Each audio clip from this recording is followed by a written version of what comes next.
خايف ارميهم والله بس. ازيكم يا شباب، عاملين ايه الاخبار؟ يا رب تكونوا كويسين. انا احمد سامح. خلينا نخش في الموضوع على طول.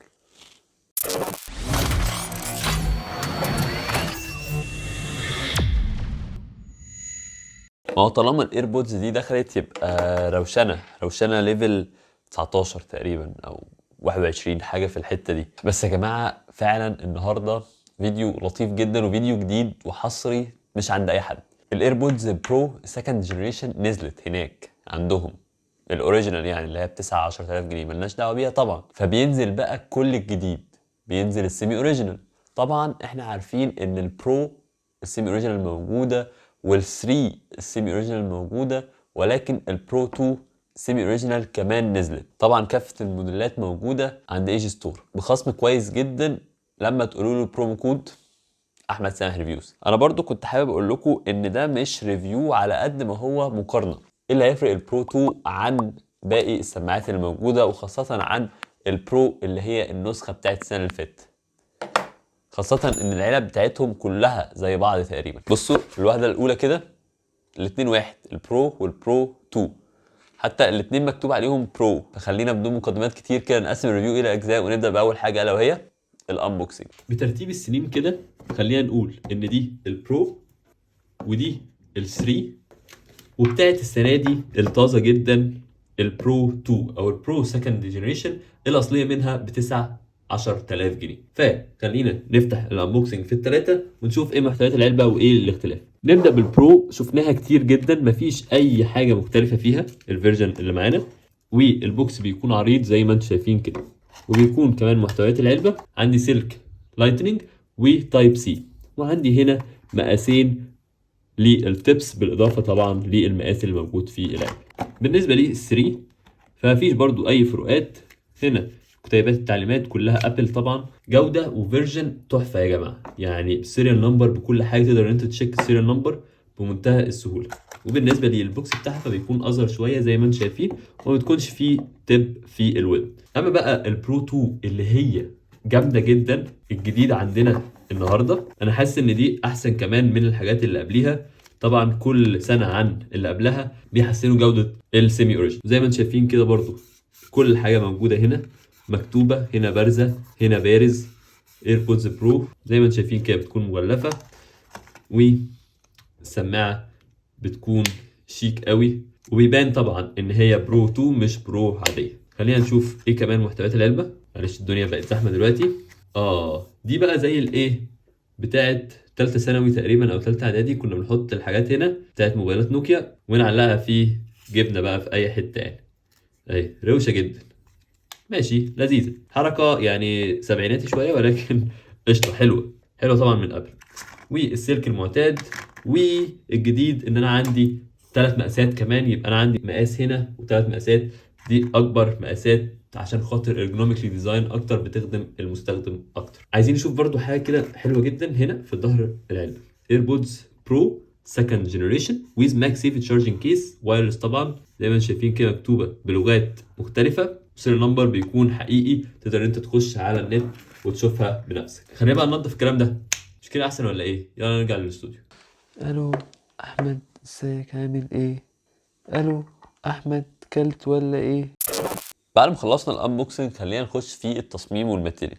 التصميم هو الفرق الجوهري ما بين البرو، سواء البرو 1 او البرو 2 وال3. طبعا زي ما انتم عارفين ال3 من غير تب في الودن، وبالتالي بتكون اريح شويه ولكن الصوت ما بيكونش موجه، والبرو العكس سواء برو 1 او برو 2. ولكن انا من وجهة نظري ان البرو 2 بقت مسكتها ودخلتها في الودن احسن بكتير من البرو العاديه. حجم البلاستيكه ذات نفسها بغض النظر عن الاحجام بتاعت التبس اللي موجوده بعدد اكبر عن البرو العاديه. فخلينا برضو نخش بالتفصيل في التصميم والماتيريال. بالنسبه بقى للماتيريال والتصميم، التصميم بتاع ابل ممتاز جدا، والبرو بتختلف جدا عن البرو 2 من حيث حاجات روشه كده كتير، زي مثلا السماعات اللي هنا والسبيكر اللي هنا او المايك اللي هنا. دي حاجه موجوده في الاوريجينال ولكن هنا منظرها بيكون شيك قوي. بالنسبه للماتيريال، في الماتيريال كلهم كويس. التكه دي حلوه جدا في كل السماعات، زي ما انتم شايفين كده صوتها انا بحبه جدا. تعمل كده برضو بمنتهى السهوله. الماتيريال كله حلو جدا. بالنسبه للتصميم فالتصميم مختلف في البرو دي عن البرو دي، هنشوفها كمان شويه. اما بقى السماعه بتاعت ال3 فهي مختلفه تماما، ما فيهاش تب وكمان قصيره، والبوكس بتاعها صغير زي ما انتم شايفين. التاتش بيكون من هنا موجود في كل السماعات كده. دول 3 سماعات يمين زي ما انتم شايفين. هتلاقوا ان في اختلاف في اماكن المايكات البرو، ولكن نفس المقاس بنفس كل حاجه. ولكن خلينا نبص كده ايه الزياده هنا، ان المايك نقلوه من هنا بدل مكان هنا، اما الباقي فهو كله زي بعض.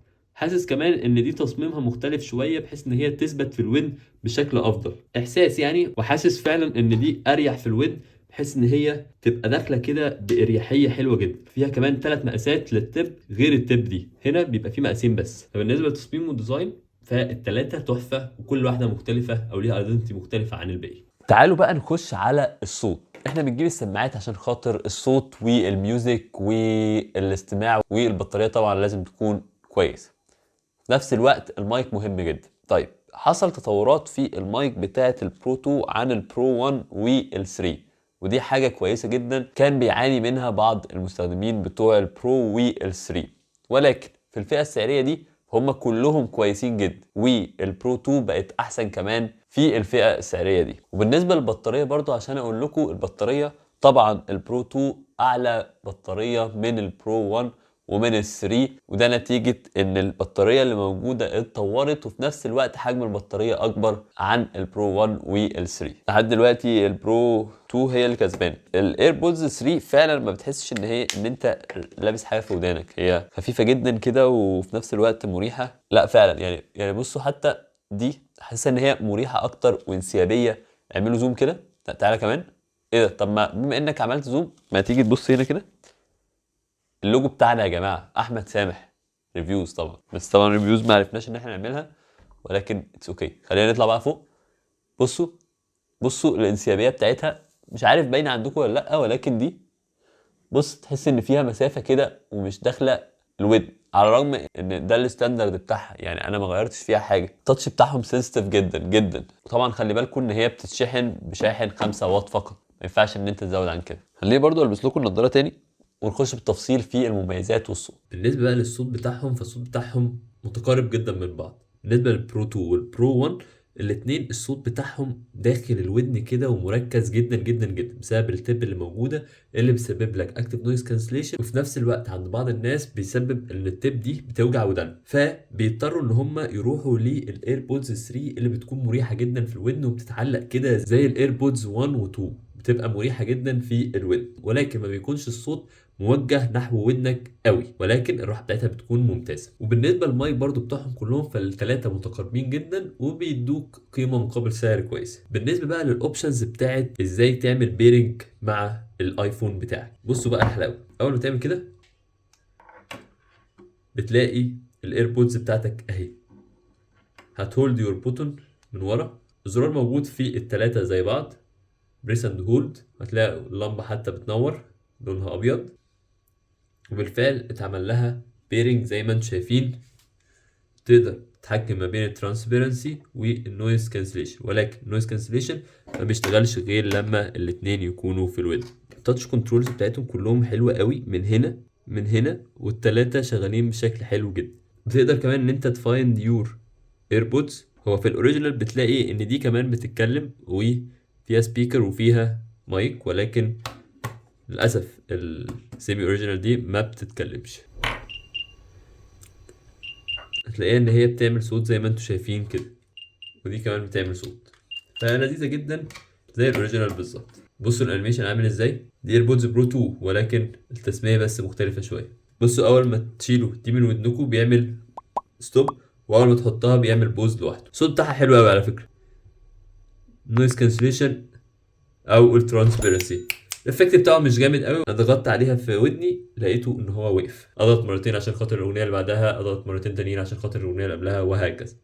بصوا زي الاوريجينال بالظبط، تحفه يا جماعه. عايزين تشتروها طبعا من ايجي ستور، تلاقوها بسعر منافس جدا اي واحده من الثلاثه دول. طب احنا كده خلصنا الريفيو او المقارنه او المراجعه، فخلينا نعمل ريكاب كده سريع.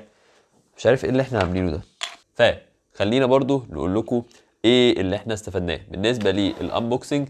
الايربودز برو 2 مختلفين في ان هم عندهم 3 تيبس زياده عن التيب الموجود، على عكس البرو 1 عندهم 2 تيب فقط زياده. اما ال3 ما فيهاش اصلا تيبس خالص. الهاندل دي موجوده فقط في البرو 2، ودي الحاجه الروشه اللي موجوده في البرو 2. حاجه كمان برضو في التصميم بالنسبه للسماعه، فمش هتلاحظ الفرق ما بين البرو والبرو 2، ولكن بالنسبه للكيس فزي ما انا قلت لكم ان بيكون في فرق زي ما انتم شايفين كده من تحت السبيكر والمايك ومن جنب السماعه عشان خاطر العليه اللي موجوده هنا. فيما عدا ذلك فالاثنين ايدنتيكال، والسماعه نفسها فيها اختلافات في الحتت بتاعه المايك والسبيكر ولكن ما حدش هيلاحظها قوي.